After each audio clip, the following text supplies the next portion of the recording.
by talking about our organization, Bharat Krishak Samaj. It is a non-political, non-sectarian association of agriculture producers founded in 1955, much before I was born. In the original charter that was written in 1955, Dr. Punjab Rao Deshmukhji from Maharashtra, who started it, he wrote, and I quote this, it is decided to create a common meeting ground where all men and women who are interested in strengthening the agricultural economy of the country can meet and utilize their intelligence, resources, and energy to help those engaged to produce more from the land. So Bharat Krishak Samaj, after all these years, since 1955, is trying to do exactly what our forefathers wrote in the Constitution in 1955. Like everybody else, we too have taken a heavy ideological endowment from our environment. We do not have very strong political convictions, though we do have policy preferences. Basic income is one such proposition the nation is contemplating seriously today. I, as a farmer working with a farmers organization, we believe that irrespective of the wording that different political parties are giving to the program, be it in Odisha, be it in Telangana, be it the Congress party, be it the BJP, everyone is basically talking about a variation of the same basic income proposition. And we also feel that this will converge into exactly what it means, quote unquote, basic income. And so we are delighted today that Dr. Guy Standing is here with us, and I've had the opportunity to be a fan of his for 2 years. I heard him first last year in Davos and again this year, and I'm not only delighted personally, but even Bharat Krishak Samaj is delighted that you have agreed to come and speak to us on this very pertinent topic. I request Nand Kumarji and Dr. Standing to come and join us on the stage, and I request Nand Kumarji to please take it forward from here. Thank you so much.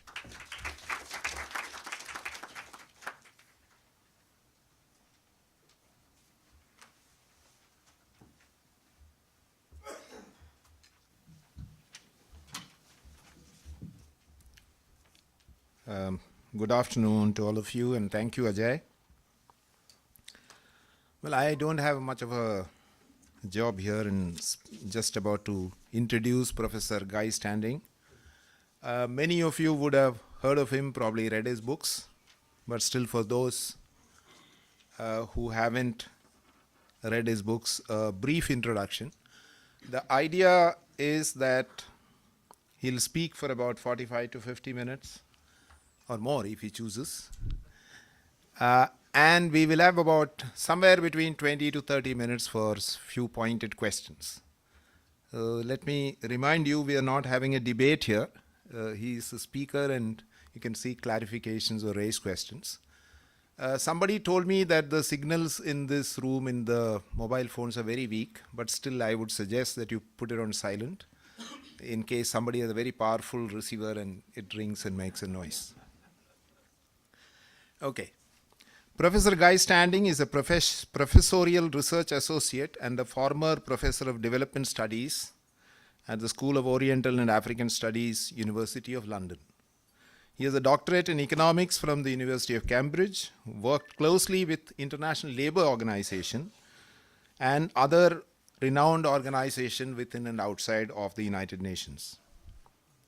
Professor Standing is a founder, member, and honorary co-president of Basic Income Earth Network, an international non-governmental organization that promotes basic income. He has written and edited books on labor economics, labor market policy, unemployment, labor market flexibility, structural adjustment policies, and social protection policy. I'll just mention 3 or 4 books that are quite famous. Of course, my favorite is The Precariat. Basic Income, a Transformative Policy for India, which I think should be very interesting to some of you, written with Sharad Davala, Renana Jabwala, and Saumya Kapoor Mehta. The Corruption of Capitalism, Why Rentiers Thrive and Work Does Not Pay, Basic Income and How We Can Make That Happen. In 2009, Professor Standing was elected Fellow of the Academy of Social Sciences in the UK. He's a regular speaker at various international conferences. You heard about Davos. I think he's speaking again tomorrow in somewhere in Delhi. So we had actually a little conversation, what should he speak on? Of course, I said Precariat is a very interesting concept, but he said the trending line in India is the universal basic income. So he said he'll adjust his time between the two, probably start with the Precariat and go on to the universal basic income. Since some part of the work has been done in India, I'm sure there will be a lot of evidence-based policy options that will come out of the lecture. So, over to you, Professor Standing. Thank you very much. I've just heard a phone going off, which reminds me that I used to say to my students that if any phone goes off while I'm lecturing, the person has to buy everybody a beer afterwards, which I think is a very good rule, and many of us will get drunk often at presentations with the numbers of phones that go off.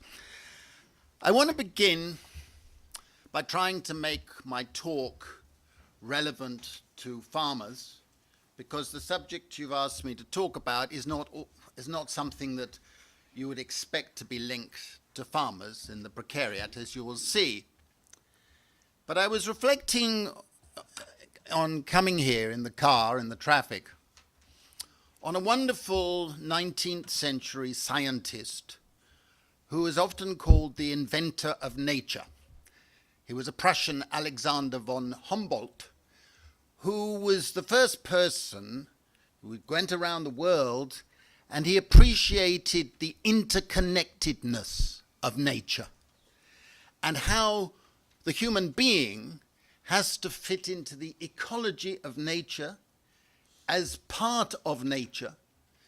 And unless you see the human being as a humble part of nature, you lose the perspective on the whole sense of civilization and reproduction and the balance of life.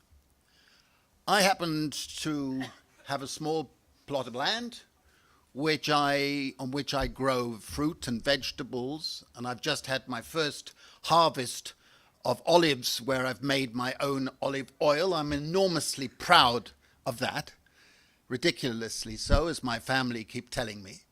But the connection with nature is something that is so fundamental, and that is something that farmers, of course, appreciate. But all of us need to reconnect with nature in order to appreciate the incredible ecological crisis and threat of extinction that we're facing today, where our children and grandchildren are being affected by toxic air, by global warming, the disappearance of species, and a loss of the balance of society. And I think that that is an important contextual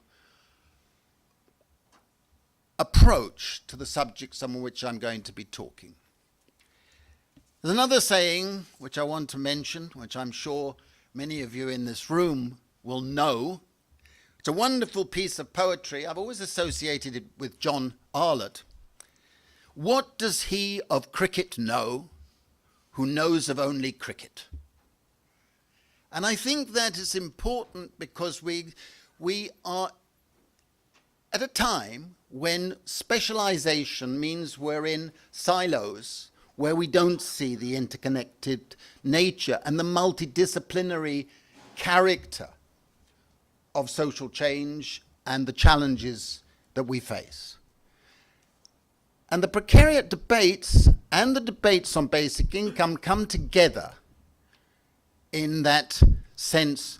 You have to understand the contexts of change to really understand it. Now,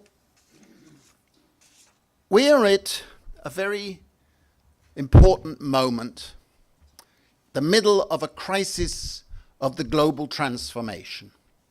Those of you who are familiar with Karl Polanyi's book of 1944, The Great Transformation, will remember that you have a disembedded phase, followed by a crisis, followed by a re-embedded phase, if we're lucky. But there is a crisis point when, in Polanyi's terms, as he put it, there is a threat of the annihilation of civilization, in which many of the insecurities and inequalities and the tensions could easily lead to a frightening scenario politically, socially, ecologically, and so on.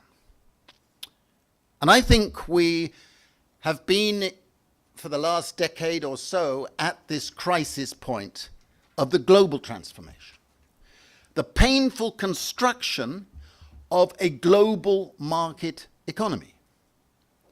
Whereas Polanyi was dealing about the development of national market systems and closed economies and capitalism, we are seeing the painful emergence of a globalized system in which the disembedded phase, which began in the 1980s, dominated by the Mont Pelerin Society and the neoliberal agenda, institutionalized through the World Bank, the IMF, and other international agencies, pursued a strategy, global strategy, of market liberalization, commercialization, commodification, and deregulation of finance and capital markets. That agenda morphed, and the books that have been mentioned discuss this in great detail, morphed into a system which I've called the corruption of capitalism, because we actually have the most unfree market system that's ever been envisaged or created, where intellectual property rights and property rights in general triumph over free market principles and ordinary understanding of economics. And yet a lie is told by our politicians and institutions that they favor free markets. But we don't have that. We have vested interests taking more and more of the rental income. And that is the contextual crisis behind what I'm going to be talking about. I don't have time now to go into the details of that, but one way of putting it is this, and I'll come back to the point later if I have time, that actually an outcome of all this is a breakdown of the 20th century income distribution system, where more and more of the income is going to the rentiers, and less of the income is available for going for people who are productive, who are producing, who are working, and creating economic value. That is the context. And if you have a system where a tiny minority are sucking out more and more of the wealth and income and the power that comes with that, you are going to create that crisis of civilization. You don't have to be an economist with a PhD to understand that. And that is the nature of our crisis today.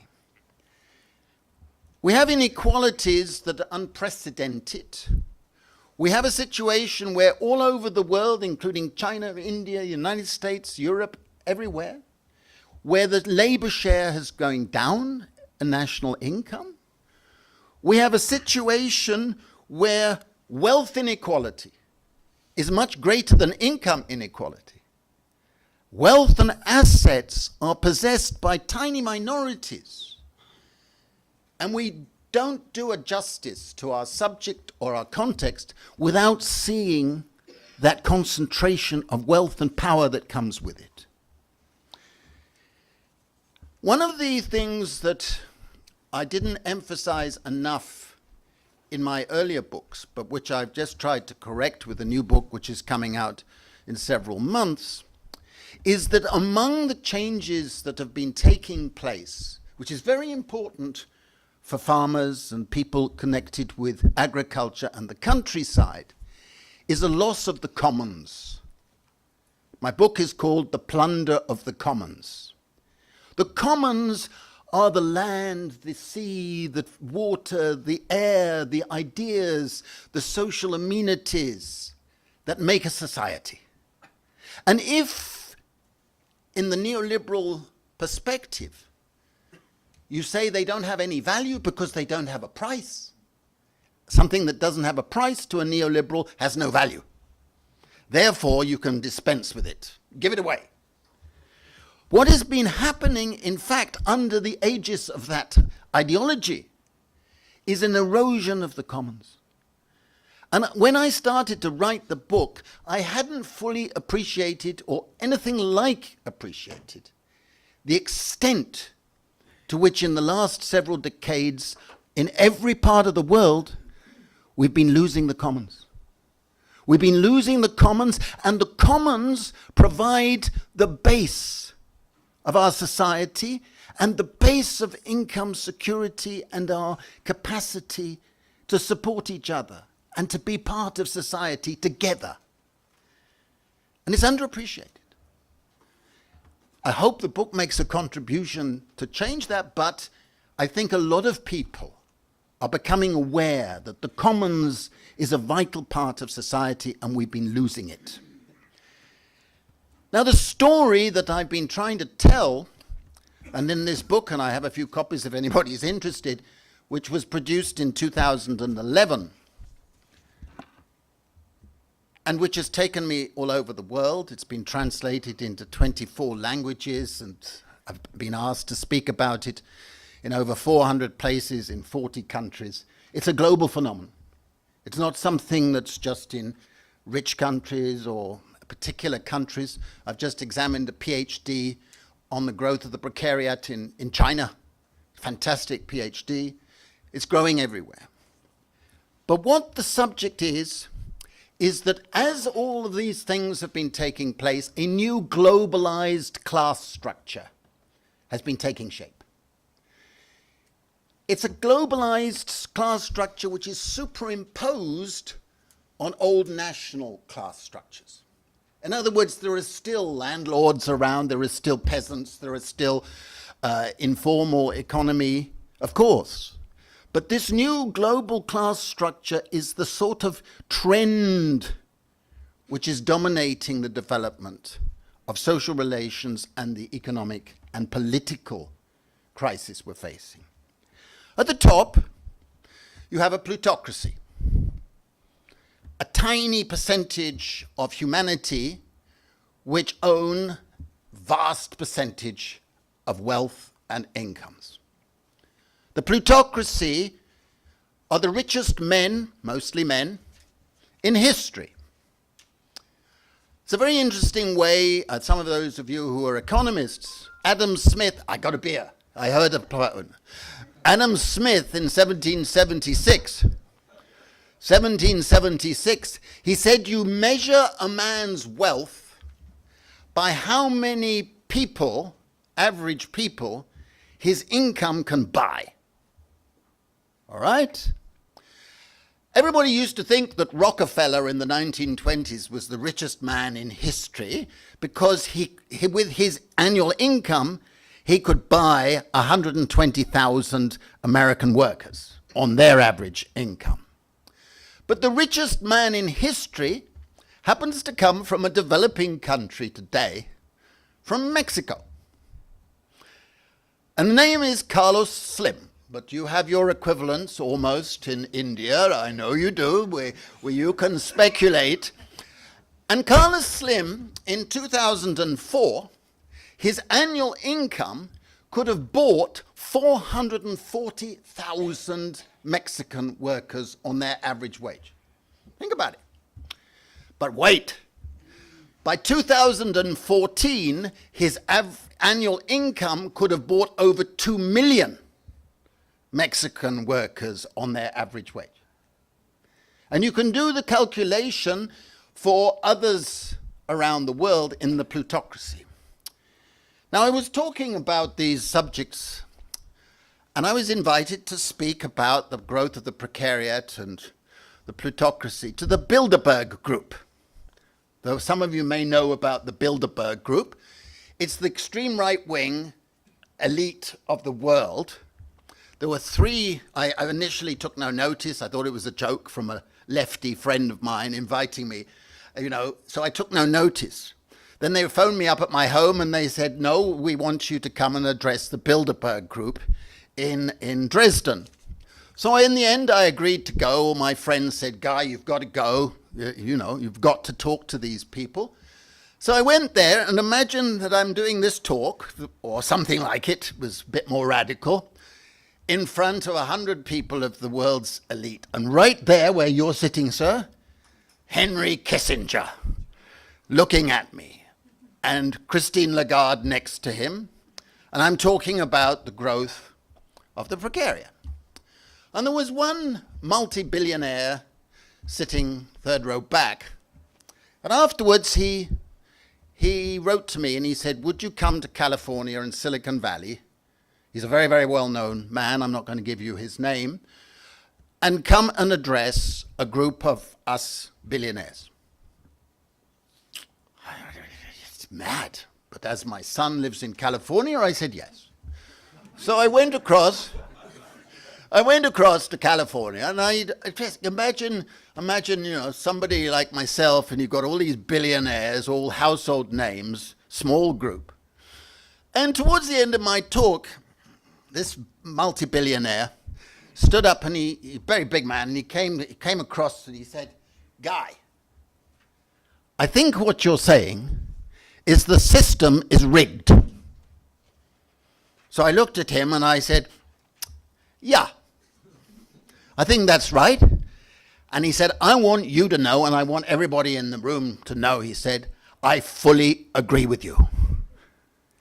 They know that. They know the system is rigged, right? But the plutocrats, with their philanthropic gestures and their power and their ability to dominate politics, are part of the crisis. They're not part of the solution, they're part of the crisis. Beneath the plutocrats is an elite that serves their interests, makes millions and millions, but they serve their interests. Below them, a long way below them in terms of income, is what I call a salariat. Some of you in this room are part of the salariat. We used to imagine when I was at Cambridge that that was the future, with employment security, pensions, paid holidays, paid maternity leave, paid this, paid that, right? It's shrinking all over the world. And many of the salariat write to me or have bought the books, partly they want to give it to their sons and daughters because they're not entering the salariat. And alongside the salariat are a group of what I call proficients. People who are making piles of money, running around. They're whiz kids, they're really clever. The latest technologies on their shoulders. And they're smug. They're not numerically great, but they're important because they're setting a tone. Many of them suffer from burnout and alcoholism and drug addiction, etc. later, but this group is very important strategically.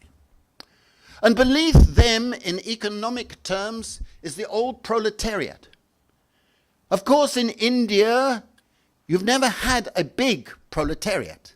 But the image of a growing proletariat dominated many social policies and political agendas in the second part of the 20th century.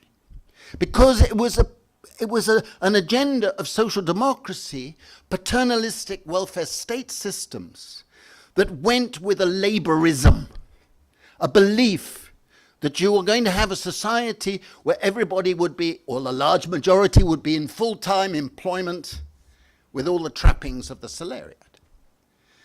The proletariat has shrunk all over the world. And it's disappearing. And its agenda is also disappearing. But beneath the proletariat is this growing precariat. I'll come to the definition in a moment. But beneath the precariat in economic terms is a lumpen, an underclass, which includes many people surviving in the informal economy and petty production, many of the people that SOAS looks after or tries to look after, out in the streets, trying to survive. That's not the precariat. The precariat consists of growing millions and millions of people around the world who are linked to the wage labor market. They are people who are definable in 4 dimensions. The first dimension is that they have distinctive relations of production, to use a Marxist term. Distinctive in the sense that they are having to grow accustomed to the prospects of a life of unstable labor, in and out of jobs, changing, without a sense of occupational narrative or career that they're building. They have to do a lot of work that doesn't get recorded statistically or remunerated or recognized in order to be able to remain as part of the labor market. They have, in general, a sort of job or a sort of activity which is beneath their level of education or qualifications. And they are suffering from the insecurities of instability. The second dimension is they have distinctive relations of distribution, in the sense that they have to rely on money wages. They don't get access to non-wage benefits that many of us expected to be the norm. They don't get access to rights-based state benefits either. And they don't get access to informal family benefits and the commons. The commons is vital for the precariat. If you have a commons, you can at least survive. But if you're denied the commons to give you that informal set of networks, and if it's shrinking, then your insecurities are increased. And fundamentally, and this is extremely important for social policy development, fundamentally, if you are in the precariat, you suffer from economic uncertainty. Uncertainty is different from welfare risks.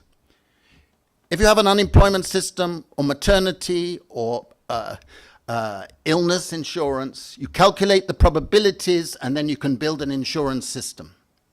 Uncertainty is you have unknown unknowns. A shock can hit you, a hazard can hit you at any time. Something on the other side of the world can happen and it hits you. And you can't do anything about it. And you can't actually calculate probabilities to develop an insurance system. This is a vital part of the debate on basic income, because it means you are living in a zone of constant uncertainty, with all the psychological and mental health problems that come from that. I cannot tell you how many thousands of people have written to me from around the world saying this aspect of being in the precariat is most fundamentally important. I've had people who've said, I'm feeling like committing suicide, and then you hear they have committed suicide. And you say, why don't the politicians and the policymakers understand this? It's something fundamental that ordinary human beings can appreciate. This uncertainty and the stress that comes with it, and what I've called in the books the precariatized mind. You don't know what's the best way of operating. A little bit more of this, a little bit more networking, a little bit more and you're out of control. That is a reality of being in the precariat. And the third dimension, which is very important, extremely important for me, it's the most important aspect of all, is that you have, if you're in the precariat, as distinctive relations to the state. Your primary antagonist is the state, because the state is operating in the interests of its perceived majority or its mainstream or the donors or the salariat or the people around it, and neglects the interests of the precariat. There is no party in any country that has been understanding and promoting a set of policies for the precariat. And I've used the term denizens rather than citizens, because this is the first time in history when millions and millions of people in our own societies everywhere are losing rights of citizenship, losing social rights, losing economic rights, losing civil rights, losing cultural rights. And that sense of loss leads to what I think is the most important part of the precariat. If you are a part of the precariat, you feel like a supplicant, someone who has to beg, someone who has to ask favors from some bureaucrat or some parental thing or somebody else or some institution. Please, show me a favor. Show me that I count. It leads to one of the most demeaning aspects of life. We all understand that, right? I hope so. But that is the nature of being in the precariat. And millions of people feel this sense of being a supplicant. That, to me, is the most important aspect. They lose a sense of agency. Now, this sense of loss goes into the final aspect. Because if you're in the precariat, you have a sense of relative deprivation, which is linked to time. And this is why, ultimately, I think people, not you, but many of the people that go to Davos have been listening to me. For some reason, they'll soon stop. But this sense of relative deprivation is because this is a class in the making, not yet a class for itself. It's split between three groups. The first group I call the atavists. These are people who are falling out of old working class communities, falling out of being in a zone of expectations of a proletarian life or whatever.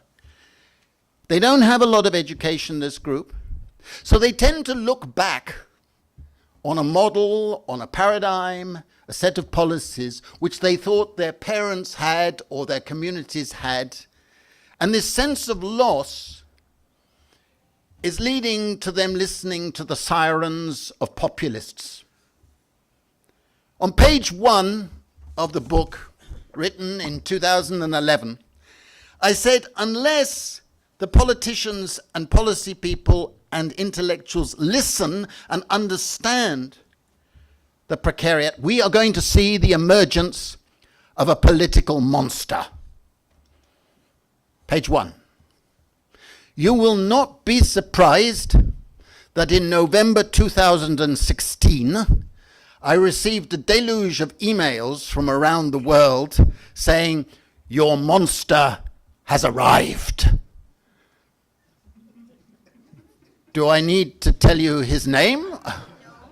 You don't. But I think he's symbolic of the crisis of populism and neo-fascism and racism and all of those things, misogynists and so on, which is outcome of neglecting the need to respond to the insecurities of the precariat.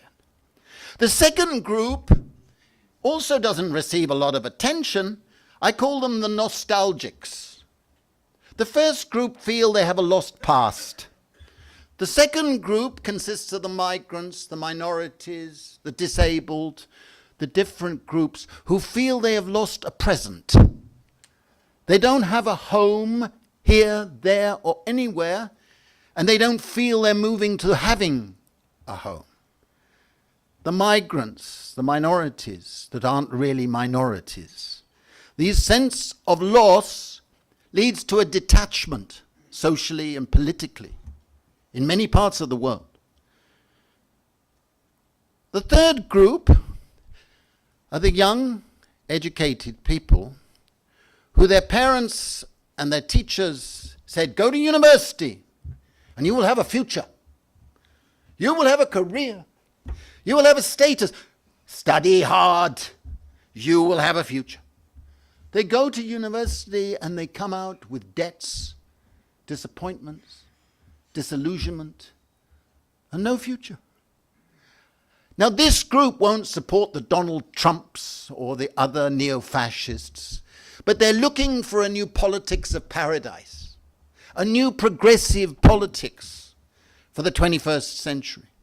They're not going to go back to old communist models or old social democratic models. They're looking for a new politics of paradise. And I say to a lot of people who are writing, calling themselves on the left, listen, because they're not wanting that old laborist model. Don't tell them that they must accept a lifetime of being in a full-time job, going to the same place 30 years. That's not the politics of paradise. You have to offer a sense of work, of creativity and development, and an agenda that's going to enable that group to develop themselves through their work, but with security and with a new income distribution system. And that leads to the last part of my talk, because I think the crisis can be crystallized in that sense of a breakdown of the income distribution system. It's not the only aspect, but I think why suddenly there's interest in basic income in the mainstream of the world is the realization that what we have at the moment is a model of inequality and mass insecurity and class fragmentation which is unsustainable in the longer term. We will either see a lurch to authoritarian neo-fascist populism, or we have to have new thinking and a new realization that yesterday's non-answers could be tomorrow's answers. And I plead with all those people in this country and everywhere who are taking up positions against basic income that are based on nothing more than opinion and what I would call prejudice because they haven't studied or worked on the issues, to open their minds and at least be open to the discussions. And I think one approaches basic income, and I've written this book trying to bring together 30 years of research and evidence from around the world. I think ultimately the reason for supporting a basic income, and it's not a panacea, it must be part of this new progressive politics, is fundamentally ethical. It's ethical in the sense that, first of all, we need social justice. Social justice means we have to respect the commons. We have to realize that the earth belongs to all of us, that the amenities and the wealth produced by generation of our forebears, whether it be here or anywhere else, is something that's collective in character. Your income, my income, is far more to do with the efforts of those who went before us than anything I or you have done.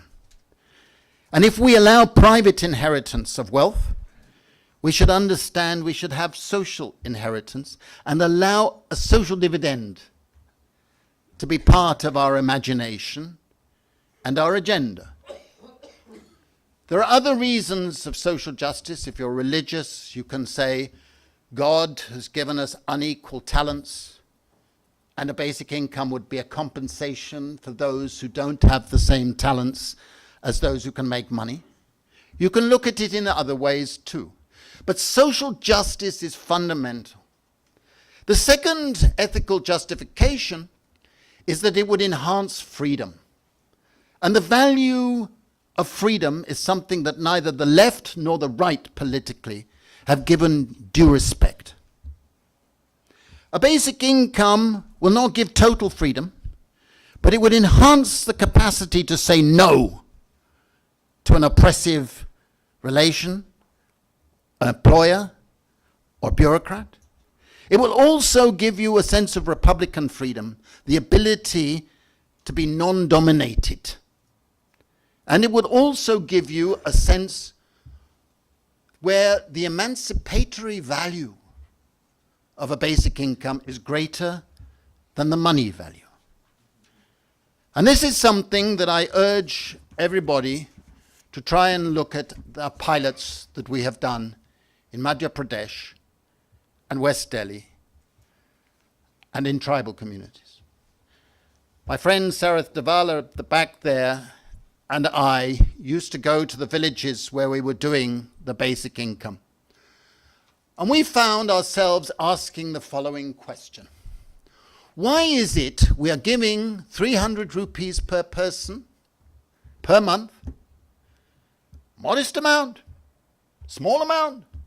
Why is it that the effects on nutrition, on health, on schooling, and on the community were so much greater than this money? Why is it? It's something funny. But actually, in rural communities, in slums, money is a scarce commodity. And anybody who knows any economics knows that a commodity that is scarce forces up its price. Right? Simple. When you increase the supply of a commodity that is scarce, you drive down the price. I always remember going to one of the villages in MP and some women came up to us. They'd obviously been storing, wanting to do it. And they said, there's one group in our village which hates your scheme. They hate it. So we joked, we said, well, you can't make everybody happy. The group is the money lenders. Because we're not using the money lenders so much, the price they can charge us has gone down. We can help ourselves more. They're very unhappy. Well, I'm not too worried about that unhappiness. The thing is that the emancipatory value extends to giving people a sense of security, a sense that tomorrow I'm going to get the income that at least will enable me to get my food, to be able to send my child to school, and to be a little bit more in command of my life. And that's why groups like the disabled, who are getting the same basic income as everybody else, benefited more than everybody else. Because instead of being last in the queue for food or medicine or whatever, they had their own basic income. And I would say to the politicians of every party at the moment who are talking about basic income, please make it individual, not household-based. A household is endogenous. A household may be large, may be small, and you can't do it on a household basis. A woman must have her own basic income. A man, his own basic income. This will help the dynamics of relationships, as we showed in our pilots. Women benefited more, but they were in favor of an equal individual-based. Many of them, we have survey evidence showing that. And I think this sense of freedom is something that comes with being your own agent. When I see all the opinion pieces written in newspapers, I don't notice any emphasis on this issue. I don't notice people saying, a basic income would give sense of freedom and control. No, we must give them jobs. We must do Narega. We must choose their food through PDS. We must be benevolent. We must be charitable donors, in effect. We know what they want. We know what they need. I remember when we were designing our pilots, a very, very, very prominent person in this country said, "What are you wasting all that money for? They will waste it on alcohol and tobacco. They'll sit around not doing anything in the villages. What stupid policy!" And when we did it, that famous politician asked us at the end to come and show the results. Nutrition had improved. Schooling and school attendance had improved. Health care and health had improved. Sanitation had improved. And one of the funny results we found, we couldn't understand it. We kept going back to the data. We had millions of numbers of data. And we found that consumption of alcohol and tobacco had gone down. Gone down. Why are that?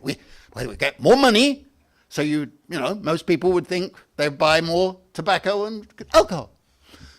We went to the villages and asked some people, and eventually some women said, "We'll tell you. We'll tell you. Now, the men have more work to do. They are in the fields more. They're more active. They're improving the houses. They're doing that. They've got a bit more pride. And they don't consume so much alcohol." When we got these results, I went back and I did some research. And the same results are replicated in Africa, in Latin America, and other countries. When you give people basic security, they have a sense of, I want to improve my life. I want to better my children's life. I want to help the community. Wouldn't you do that? Wouldn't I do that? Well, believe it or not, they're like us in rural areas. And also we saw an increase in work.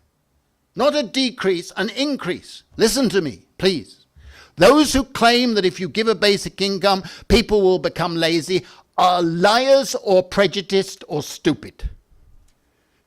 If you have basic income, you're energized. You have more confidence. You invest in seeds or fertilizers or machines or whatever. You do a new activity, you take a little entrepreneurial risk, and you diversify your portfolio of activities.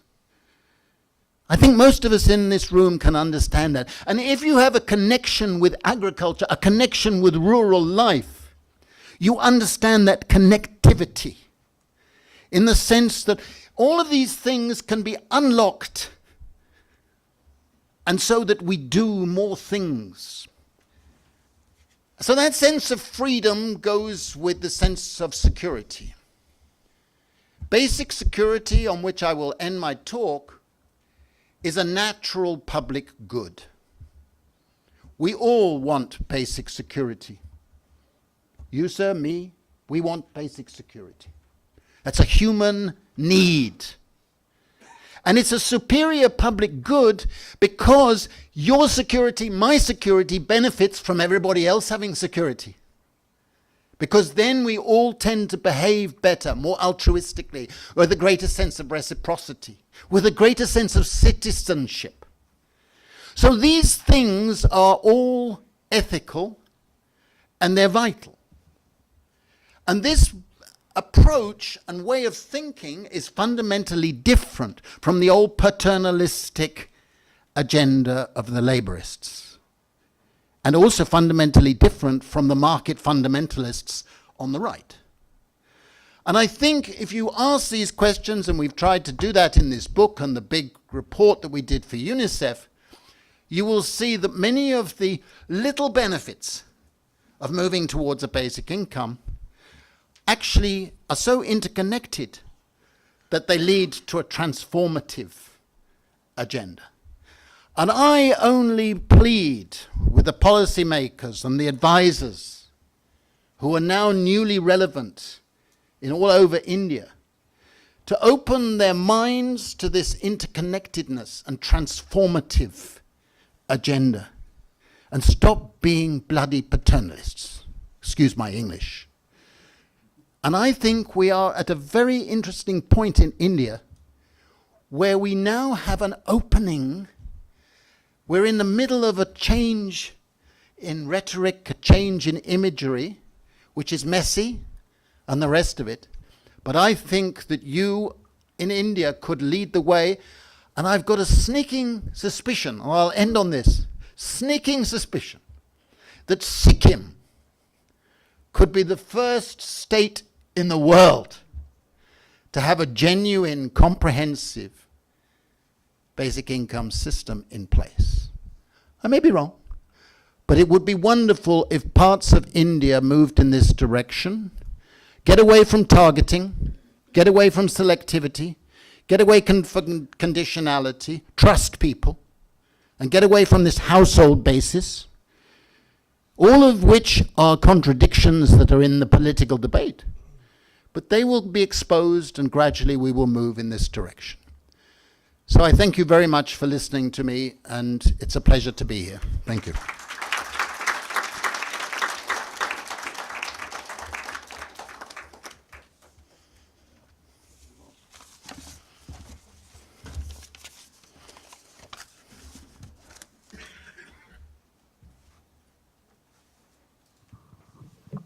Yes, Ajay, want to?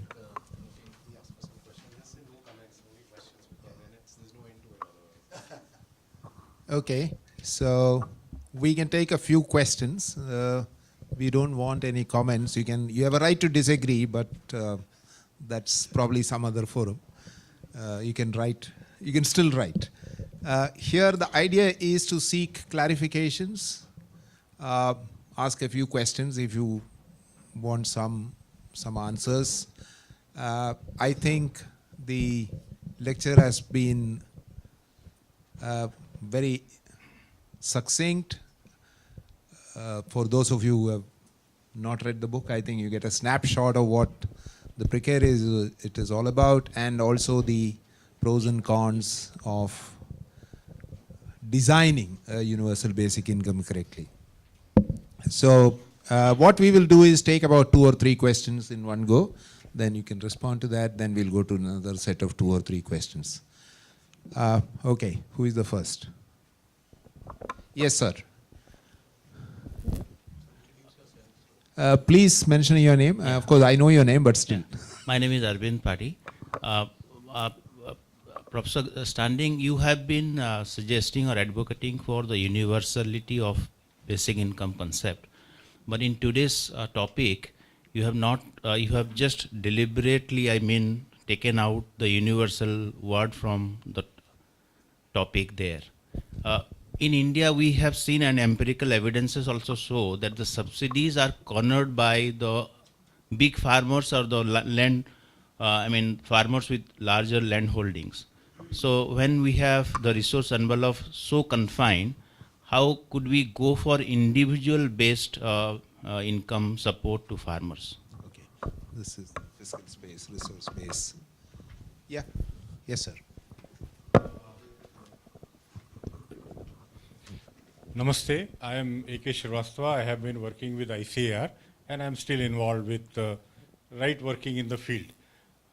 Sir, in a very humble way, I made a beginning about the commons what you are telling, the group of village community which did not own any landed resources, and I was very happy. Most of the things what you said, it made a mark, but in that process there were many, I won't say hindrances, but many things had to be put in place. For example, what's your the question? ownership, etc. What's your question? So the question is that can you throw some light On how to actually manage the working, commons? Is that the question? how the farming community which did not own any individual Common, yeah. properties could be benefited actually as an institutional mechanism or something like that? Okay, Thank good question. Yes, sir. Hello. Yeah.